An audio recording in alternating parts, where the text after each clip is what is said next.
Bonjour à tous et bienvenue sur cette première vidéo YouTube. Alors qui je suis? Je m'appelle Maxime Benac, je suis comédien et réalisateur et j'ai décidé d'ouvrir cette chaîne à vous pour vous apprendre tout ce que j'ai pu moi apprendre, tout ce que j'ai pu expérimenter devant et derrière la caméra.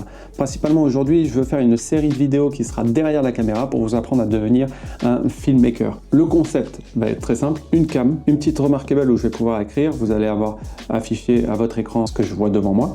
Mon petit retour vidéo pour me voir, ça c'est cool.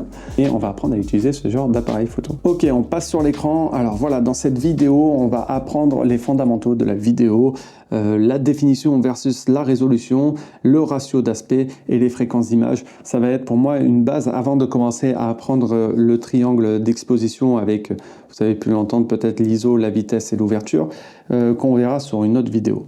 Pour moi, c'est très important de connaître cela parce que la vitesse va aussi dépendre de la fréquence d'image et si vous filmez d'une certaine manière, vous allez vouloir le placer dans une autre manière, c'est-à-dire par exemple paysage et mettre en portrait. Donc il faut connaître les ratios d'aspect et pour savoir est-ce que votre vidéo va être belle ou dégueulasse, il faut connaître la définition et la résolution.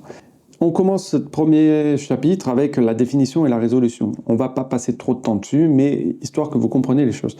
On parle de définition lorsqu'on parle du nombre total de pixels. Donc lorsqu'on dit le 4K, le Full HD, on parle de définition 4K et définition Full HD. Là ici, principalement, on se basera là-dessus sur un format qui est 16 neuvième qu'on verra après dans les ratios. Le 4K par exemple, c'est 3840 pixels de largeur sur 2160 pixels de hauteur. La résolution, on va essayer de la simplifier parce que la phrase est un peu compliquée, mais c'est la qualité de chaque pixel à définition égale sur un écran de taille différente.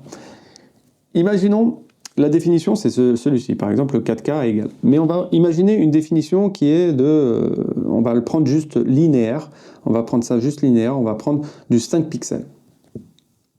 Si vous avez un écran qui a une largeur de 1 pouce, c'est-à-dire 2,54 cm, et un écran qui a une largeur de 2 pouces, donc 1 pouce et 1 pouce. Pour faire rentrer 5 pixels dans 1 pouce, on va devoir faire un pixel ici, un deuxième, un troisième, un quatrième et un cinquième pixel. Dans 1 pouce, on se retrouve avec 5 pixels. Pour faire rentrer 5 pixels dans 2 pouces, désolé, il faudra faire un premier, un deuxième, un troisième, un quatrième et un cinquième. Ils ne sont pas très proportionnels, mais voilà. Donc on a le moitié. Donc ici, pour faire rentrer dans 1 pouce, on en rentrera 2,5. Et dans l'autre, on en rentrera pareil 2,5 pixels. Ce qui fait que on a, hop, je le mets aussi ici, on a plus de pixels dans 1 pouce sur un petit écran que de pixels dans 1 pouce sur un grand écran. Donc on a une meilleure qualité, on aura une meilleure qualité sur un petit écran que sur un grand écran. C'est ça la définition de résolution, c'est que la qualité de chaque pixel a définition égale, ici c'est 5 pixels, sur un écran de taille différente, 1 pouce et 2 pouces. Donc on aura une meilleure résolution lorsque l'on met sur un petit écran que sur un grand écran lorsqu'on a la même définition. C'est le récap de ce point-là. La définition, le nombre total de pixels. La résolution, le nombre de pixels présents dans une unité de mesure, 1 pouce égale 2,54 cm. C'est le rapport entre une définition et une dimension. On passe au point suivant, les ratios d'aspect. Voilà, c'est 3 grandes familles que j'ai voulu rassembler parce qu'il y en existe beaucoup, beaucoup, beaucoup. Alors, le premier ratio, c'est le cinémascope. Le cinémascope qui englobe beaucoup de ratios, comme par exemple le 2,66, le 2,55, le 2,39, 2,35, etc. Il en existe aussi d'autres. On a la télé d'aujourd'hui, qu'on connaît, qui est le 16 neuvième, et la télé d'avant, on va parler de télé d'avant, les télés de nos grands-mères, qui est la télé 4 tiers. Nous, on s'intéresse ici. Voilà. Pour aller plus loin, on va s'intéresser au 16 neuvième. On ne parlera pas des caméras qui permettent de filmer en 4 tiers. On ne parlera pas des optiques anamorphiques qui permettent de changer de ratio. On parle de ces caméras-là qui filment en 16 neuvième. Et malgré la différence des caméras qui peuvent avoir des capteurs full frame ou des capteurs plus petits APS-C ou plus petits micro 4 tiers, lorsqu'on passe en mode vidéo, on passe automatiquement en mode 16/9. Pourquoi je parle de ça? Parce que c'est ce qui va nous permettre de parler de la suite qui peut nous intéresser et qui peut vous intéresser et qui intéresse aussi les clients. C'est que la plupart du temps, on nous demande de filmer en 16/9 parce qu'on veut du film et on nous demande de passer cela en 9/16. Ça se fait. C'est pas incroyable. Et on va apprendre un peu à mettre ça en place correctement parce que ça peut se faire, mais ça peut être de qualité dégueulasse si vous le faites très très mal. On prend cet exemple-là, on enlève ça, hop. Imaginons nous filmons en Full HD, voilà, prenons le Full HD. On filme en 1920, ce qu'on a vu avant, la définition, en 1080 par hauteur. On nous demande de faire l'inverse, de mettre du portrait, c'est-à-dire du 1080 sur du 1920 de hauteur. Nous, ce qu'on va faire, c'est qu'on va vouloir prendre ce qu'on a filmé ici, du 16/9, on va vouloir couper dedans une partie de l'image, à droite ou à gauche, hein, c'est comme vous voulez, vous recadrez, et on va devoir enlever toute cette partie-là de pixels qui n'existera plus. Donc on a cette partie de pixels en largeur qui n'existe plus. La partie de pixels en hauteur, elle, reste inchangée. Donc on va se retrouver avec du 1080, on va le mettre juste en dessous, du 1080 de hauteur, et en largeur, on va se retrouver environ à 607 pixels. Vous pouvez voir ici que on nous demande sur Instagram, parce que ça c'est le format Instagram, TikTok, etc. On nous demande du 1080 pardon, par du 1920, et nous on va sortir du 607 par du 1080. Autant vous dire qu'on est presque 2 fois moins gros que ce qu'on demande. Donc on aura une résolution dégueulasse. Nous, ce qu'il va falloir faire, il serait peut-être judicieux de filmer en 4K et de filmer votre scène en 4K pour avoir du 3840 par du 2160 de hauteur. Lorsque vous allez cropper dans l'image, vous allez enlever donc la même chose, ces pixels et ces pixels-là. Vous allez vous retrouver avec une hauteur, on est d'accord, toujours de 2160 et une largeur ici où celle-ci et celle-ci n'existent plus. On se retrouve environ au double du haut à 1215 pixels. Donc on va descendre doucement, on va avoir du 1215 par du 2160. Et là, vous allez remarquer que 1215 par 2160 est au-dessus du 1080 par 1920. Donc là, vous allez avoir une bonne résolution puisque vous allez pouvoir réduire la taille de votre image qui va donner une meilleure résolution. Voilà, on n'a pas besoin d'en apprendre plus que ça, pour l'instant. On comprend que la définition et la résolution, ce que c'est, on comprend le 4K, le Full HD, maintenant on commence à mettre les formats en place, on comprend que si on est en paysage et qu'on veut passer en portrait, il vaudrait mieux filmer en 4K. Voilà, j'ai pas besoin d'aller plus loin que ça pour cette première vidéo. Donc il existe 3 grandes familles principales de ratio d'aspect, le cinémascope, le 16/9 et le 4 tiers. Il serait judicieux de tourner à une définition supérieure au Full HD lorsque l'on filme en paysage pour ensuite transformer en portrait. Cela permettrait d'avoir une meilleure résolution. On vient de mettre les 2 mots dans une phrase. Hein. On filme à une définition supérieure pour avoir une meilleure résolution. Passons aux fréquences d'image, FPS ou IPS. FPS c'est en anglais, frames per second, et IPS qui est en français, images par seconde. Le 24 FPS, c'est le cinéma. Le 25 FPS, c'est l'Europe, le PAL, le SECAM. Sauf couleur, pourquoi? Parce qu'en fait, c'est les mêmes lignes avec les mêmes fréquences, on est aux 50 Hz, mais il y a différents traitements de couleurs. Donc on ne parlera pas de ça.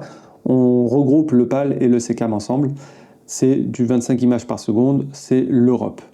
Et le 30 images par seconde, qui est par exemple l'Amérique du Nord, qui est le NTSC, mais également qui est le format, les fréquences d'images qu'on va utiliser pour Internet et les réseaux sociaux, qui est en 30 images par seconde. Par exemple, cette vidéo YouTube est tournée à 30 images par seconde puisqu'elle a destination de YouTube.